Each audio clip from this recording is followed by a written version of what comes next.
اس کے بعد کہتے ہیں بولا کہ نصلی، نمازیں تیرے لیے پڑھتے. یہ جو نصلی صلاۃ سے لفظ نکلا ہے کہ اللہ تیرے لیے نمازیں پڑھتے. اور کیا کرتے ہیں؟ وَنَسْجُدْ، اور یہ جو سجدہ کرتے ہیں یا اللہ یہ بھی تجھے کرتے. جب ہم اپنی پیشانی زمین کے اوپر ٹیکتے ہیں تو یا رب العالمین یہ ہم تیرے سامنے ٹیکتے ہیں. اگرچہ اللہ جل شانہ کی ذات ایسے انسان کے سامنے نہیں ہوتی. دیکھیں دنیا کے اندر لوگ سجدے کرتے ہیں، دنیا کے اندر کروڑوں لوگ ایسے ہیں جو بتوں کے آگے پیشانیاں ٹیکتے ہیں، بتوں کے آگے جگہ بنائی ہوتی ہے. آپ کبھی کسی مندر کا منظر دیکھیں تو مندروں کے اندر بت کے آگے پیشانی رکھنے کے لیے جگہ بنائی جاتی ہے، وہاں جا کر لوگ اپنی پیشانی اس کے سامنے رکھتے ہیں. تو یہ مسلمان دن کے اندر کتنی دفعہ اللہ جل شانہ کو کہہ رہا ہے کہ وَلَكَ نُصَلِّي وَنَسْجُدْ، اور یا اللہ ہم تجھے ہی سجدہ کرتے ہیں، تیرے علاوہ ہم نے اپنی یہ پیشانی آج تک تیرے علاوہ کسی اور کے سامنے نہیں جھکائی اور زمین کے اوپر نہیں رکھی. کہ بڑی معزز ہے وہ پیشانی روز قیامت، جو قیامت کے دن اللہ کے سامنے اس اعزاز کے ساتھ کھڑی ہوگی کہ یہ ماتھا اللہ وحدہ لا شریک کے علاوہ کسی کے لیے زمین کے اوپر نہیں گیا کرتی.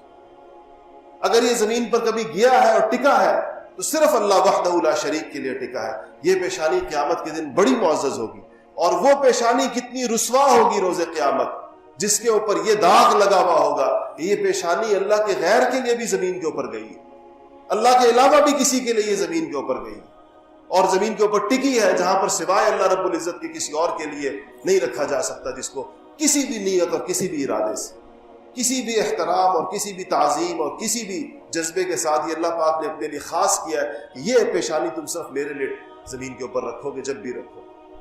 تو یہ ہم اللہ پاک سے کہتے ہیں کہ وَنَسْجُدْ. پھر ہم کہتے ہیں وَإِلَيْكَ نَسْعَى وَنَحْفِدْ. نسعى سعی سے نکلا ہے، سعی بھاگ دوڑ کو کہتے ہیں، بھاگنے دوڑنے کو، کوشش کرنے کو، اس کو سعی کہتے ہیں. وَإِلَيْكَ نَسْعَى، یا اللہ ہم تیری طرف دوڑتے ہیں. یعنی تیری طرف سے کیا مراد ہے؟ ہم تیرے احکامات کو پورا کرنے کے لیے دوڑتے ہیں. ہماری دوڑ دھوپ جو ہے، ہماری بھاگ دوڑ جو ہے، یہ تیرے لیے. یہ جو آپ نے آج تیسرا دن ہے، یہ جو ساری آپ کی بھاگ دوڑ ہے، یہ الیک نسعی ہے. وہ جو حاجی سعی کر رہے ہیں وہ بھی الیک نسعی ہے. وہ جو خانہ کعبہ کے گرد گھوم طواف کر رہے ہیں خوش نصیب، وہ بھی الیک نسعی ہے. وہ جو مکہ مکرمہ سے مینا جا رہے ہیں اور مینا سے عرفات گئے اور عرفات سے مزدلفہ آئے اور اب مزدلفہ سے طواف زیارت کر رہے ہوں گے یا کر چکے ہوں گے، یہ الیک نسعی ہے.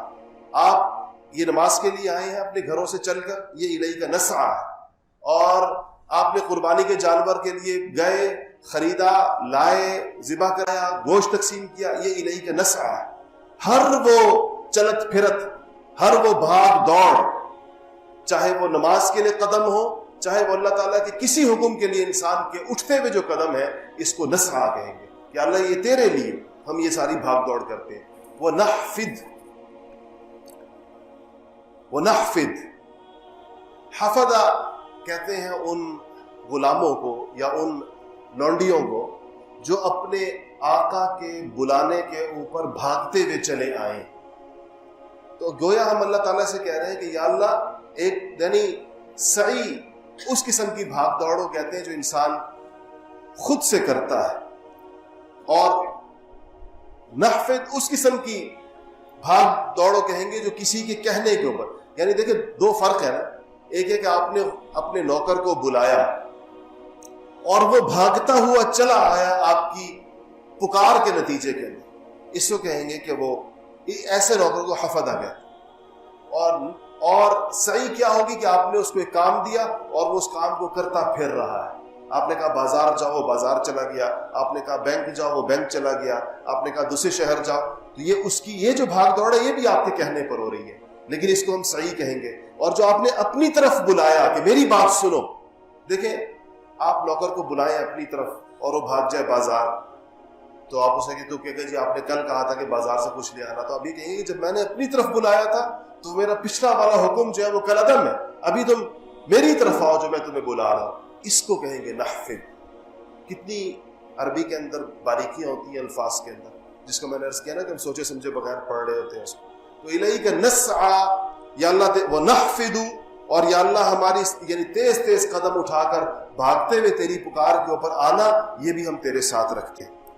وَنَرْجُو رَحْمَتَكَ، تیری اس اتنی عظیم الشان ذات جس کی صفات تو نے ہمیں بتائی ہیں، جس کے نتیجے میں تیری کبریائی کی ایک دھاک ہمارے دل پر ہے، اس کے باوجود یا اللہ نرجو رحمتک، ہم تیری رحمت کے امیدوار ہیں۔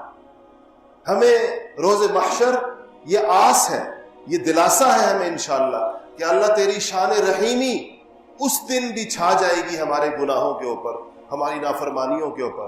نرجو رحمتک، ہم یہ تو نے خود فرمایا نا، وہ رحمتی وسعت کل شیء، کہ میری رحمت جو ہے وہ ہر چیز سے زیادہ وسیع ہے۔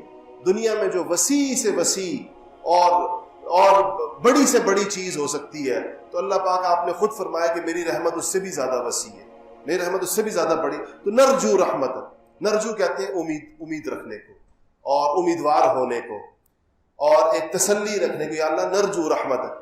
اچھا، پھر خیال آتا ہے کہ بعض لوگ نرجو رحمتک کا مطلب یہ لے سکتے ہیں کہ بس امید ہی امید ہے اور تسلی ہے، ہمیں تو کچھ ہونا ہی نہیں ہے، تو ہم اس کے ساتھ ایک اور جملہ ہمیں کہا گیا، کہو وَنَخْشَىٰ عَذَابَكَ، یا اللہ ہم ایسا نہیں کہ تیرے عذاب سے بے خوف ہیں، مامون ہے تیرے عذاب سے، کہ ہم نے بس یہ طے کر رکھا ہے کہ یا اللہ چونکہ رحمت ہی ہونی ہے تو ڈرنے کی ضرورت کیا ہے، نہیں، وَنَخْشَىٰ عَذَابَكَ، یا اللہ ہم تیرے عذاب سے ڈرتے ہیں، اور ہم اس بات سے ڈرتے ہیں کیونکہ تیرا عذاب ایک حقیقت ہے۔ اور پھر آخری الفاظ دیکھیں جس پر ہم دعائے قنوت ختم کرتے ہیں، ان عذابک، بعض دعائے قنوت کی 3-4 مختلف روایات ہیں، ایک روایت کے اندر اس کے ساتھ ایک لفظ کا اضافہ ہے، آپ نے سنا بھی ہوگا، یہ حرم اکثر پڑھتے ہیں، ان عذابک الجد بالکفار ملحق، وہ الجد کا لفظ ساتھ استعمال کرتے ہیں، یعنی تیرا سخت ترین عذاب، تیرا تڑپا دینے والا عذاب، تیری قوت قاہرہ کا، تیری صفت قاہرہ کا جو ایک مظاہرہ ہوگا جس عذاب کے اندر، بالکفار ملحق، وہ کافروں کے ساتھ لگا ہوا، وہ کافروں کی قسمت میں لکھا ہوا ہے جو دنیا سے کفر کے ساتھ چلا گیا اور شرک کے ساتھ چلا گیا اور یا اللہ تجھے مانے بغیر چلا گیا۔ ہمیں پتہ ہے کہ تیرا یہ عذاب ان کے لیے تیار ہے، ہم تیرے اس عذاب سے ڈرتے ہیں اور اس سے ڈرتے ہوئے بھی رحمت کی امید رکھتے ہیں، رحمت کی امیدوار۔ گویا ہمارے دل میں 2 خانے ہیں، ایک خانے میں رحمت کی امید ہے اور دوسرے خانے کے اندر عذاب کا خوف۔ اسی کو ایمان کہتے ہیں۔ کہتے ہیں ایمان کی تعریف کیا کی گئی ہے؟